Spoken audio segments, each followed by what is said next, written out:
let's talk about confirmation bias. In short, confirmation bias is the fact that people are more likely to remember, recognize and interpret that info that confirms their current beliefs, ignoring information that may contradict them.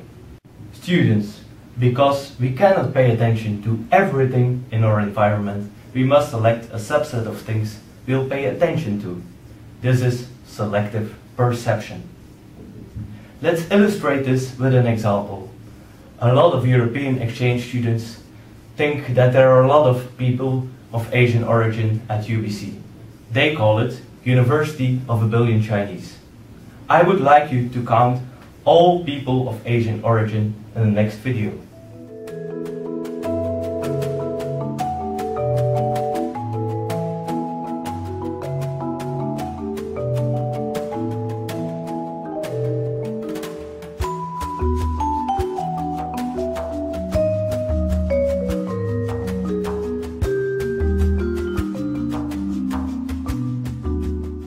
In Europe, the population of people of Asian origin is much smaller than in Vancouver.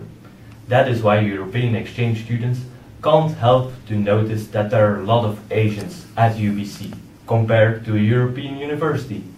Because this particular group of students is new, they pay more attention to them. They recognize them better.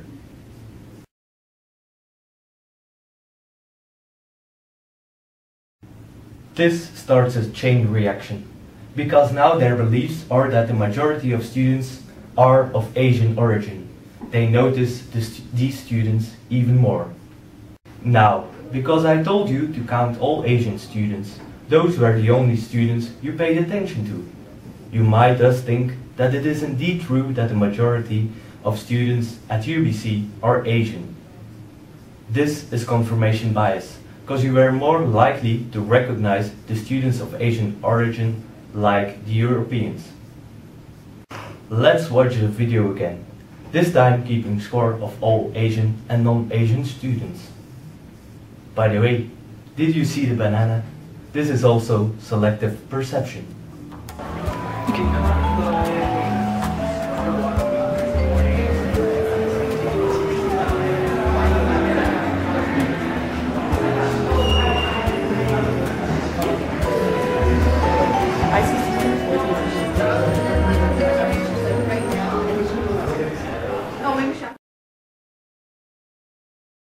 Bias number 2.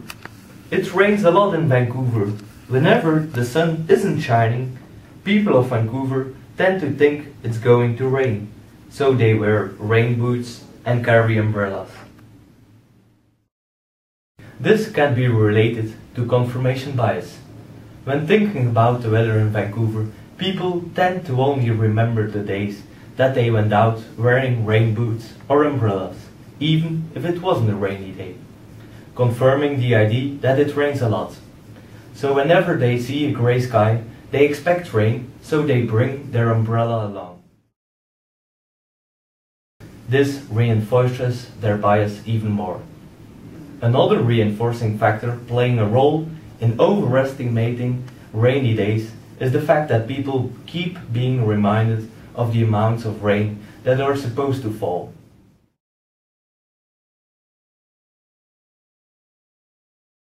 And let's be honest, it really didn't rain that much during the last months. All sunny days and grey days without rain tend to be ignored. On a side note, does the fact that I'm wearing a white coat make me more convincing? I'm only a professor in this.